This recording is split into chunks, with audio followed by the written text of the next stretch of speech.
Good morning, Hallowed Haven family, and thanks for joining us for After Dawn, where we talk to the creators and the players in our various games here at Hallowed Haven Studios. I am Scott, and I am here with my friend Grizz, and we're going to be talking to some people today. How are we doing? Good. How are you doing? I'm doing great. Today we have an extra special guest. We're going to have Bloodied Porcelain, who's going to be the storyteller of our Scion game, Apotheosis. How are we doing, Porcelain? I'm pretty good. Nice to see you guys. Yeah. Now then, this is going to be a wonderful episode because it is all about the absolute hype that we have for Apotheosis. Yeah, I Um, mean, it's going to be super cool, I think. I'm looking forward to it. I've seen the art. It's all good. Yes. So I gotta ask you, just to get this started, why Scion for this? I mean, the story that I'm planning to tell is a very distinctly Scion story. I love mythology and I love urban fantasy, and Scion is kind of like the perfect marriage of the two. In fact, if I had to put it into a um, genre, I would say it's urban mythology. Hmm. It's all of those cool mythologies that everybody loves to read about, Aztec and Norse and Irish and Greek and all of that kind of brought into the modern day, where the gods walk among humans and they have kids with mortals, and then those kids go on to be heroes and to fulfill, attempt to fill the shoes of heroes like Heracles and Achilles and all of that. Beowulf. So, um, yeah, I thought it was a very cool system. So I put it on a list of systems that I was open to running, but I didn't really have any firm ideas yet, and I let the greater family at Hallowed Haven Studios basically fill out a poll, and I went with the most popular picks. Scion was at the top, and just under Scion was Vampire the Masquerade, and just so happens that Scion was the one that I got the best idea for between the two of them. So that's what I went with. The best idea, you say? Well, what was Of the the two. inspiration? What was the inspiration? Oh goodness. I a lot of it just came from like cracking open the books again, and talking to one of my best friends, who is also a fan of Scion, um, about some of the stuff that was in the lore, and kind of kicking back and forth ideas and brainstorming until something stuck. And then that very quickly snowballed into, well, if I went with that, then I could also pull in this, and this, and oh, wouldn't it be cool if it connected to this piece over here? um and that tends to be how my mind works. I'm trying not to give away exactly what the story is. Right, yeah. No um spoilers. No spoilers here.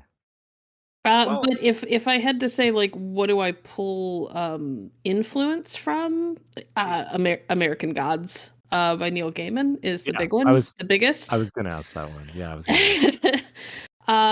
But also I discovered Percy Jackson as an adult, after I had a kid, and was looking for books that I could give to my kid who was struggling with being on the spectrum, and probably ADHD at the same time, and just sort of trying to figure out why they were so different. Um and how to help them like be okay with that. So I sat down and I read the entire series of books in like 2 weeks, mostly over the weekend between work weeks. Um, and I was just like, oh, that's a really neat idea. It was like American Gods, just scaled back so that it was a little bit more child friendly. um, and in a lot of ways a lot more fantastical than American Gods is. So I feel like Scion kind of hits like that perfect sweet spot between the two. That's awesome. And okay, so given that we are trying to hype this up, but at the same time, no spoilers, No and you're pulling from spoilers. and no spoilers, and you're pulling from Percy Jackson, American Gods. Can we ask for like a kind of a brief overview for people who haven't read up on it? Like, what can we expect lightly story-wise? You know what I mean? If we're talking about themes, Mm, themes and tones, I can tell you that my intention is that this season for HHS, this particular story is going to be very, very intense, very high octane, very kind of in your face about the clear and present danger that the characters are in.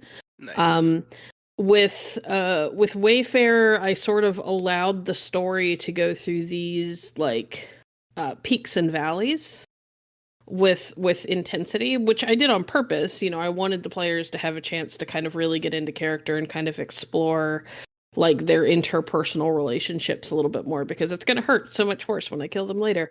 Um, but with Yeah.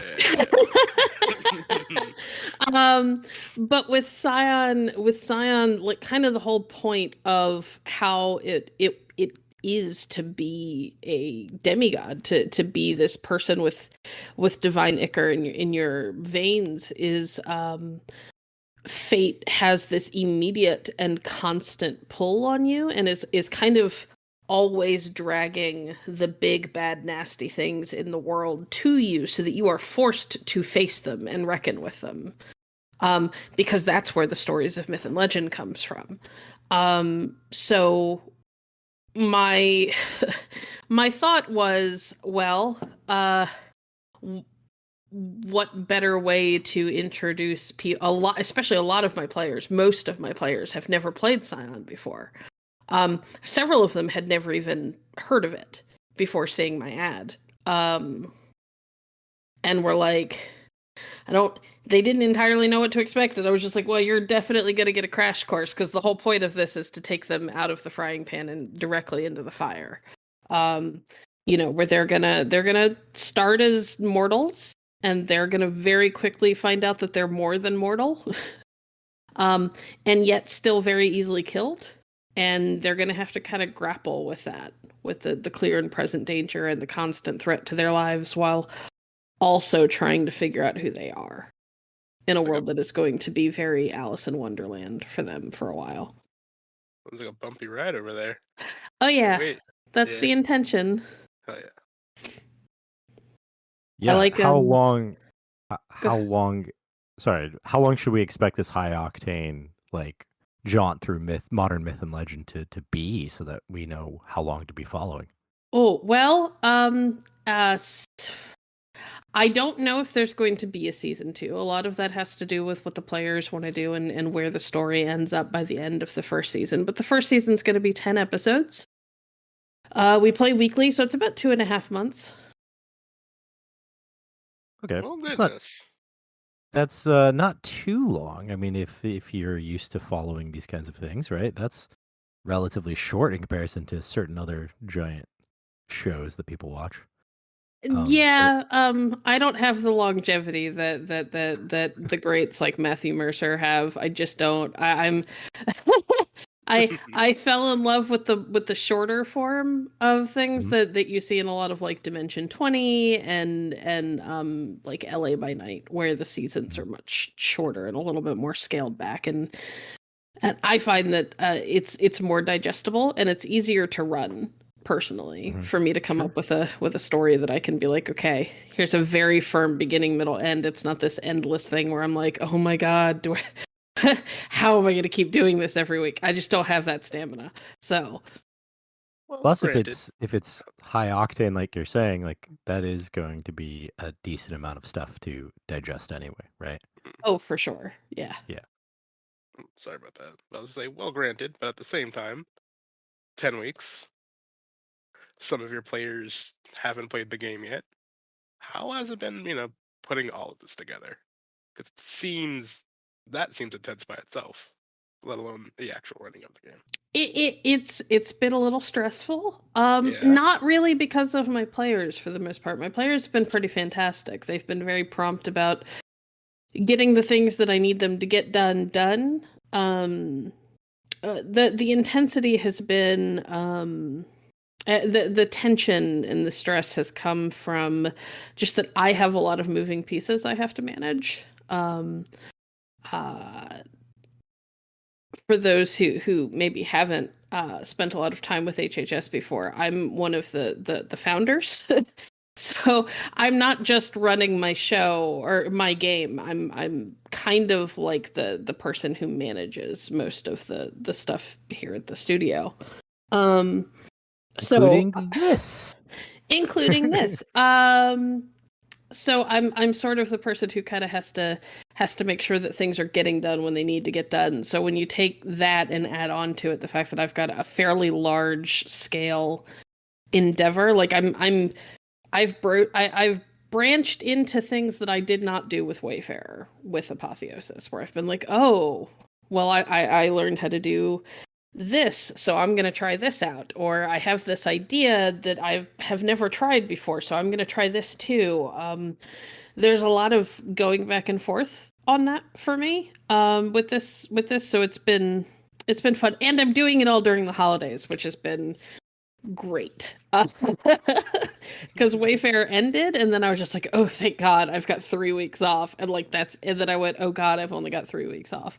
You know, but I've had a lot of fun in spite of the stress of it. It's been a lot of like just moving at a breakneck for 3 weeks, and I imagine it's going to continue at a breakneck for the next 10, and then I'm going to take a really long nap. Hopefully. Well, it sounds like you're getting ready for the long haul. So, what are you most excited about with this game? Oh, the cast. I have a fantastic cast of players, and beyond just the players, I have a rather large cast of SPCs, guest players, who all know who they're going to play. They've all worked really hard on the characters that they're going to be portraying. And you know, sheets are basically done for almost all of them. I think we've got like one that we have to wrap up. But that particular SPC won't be showing up until about halfway through the season, so I'm not super stressed about that right now.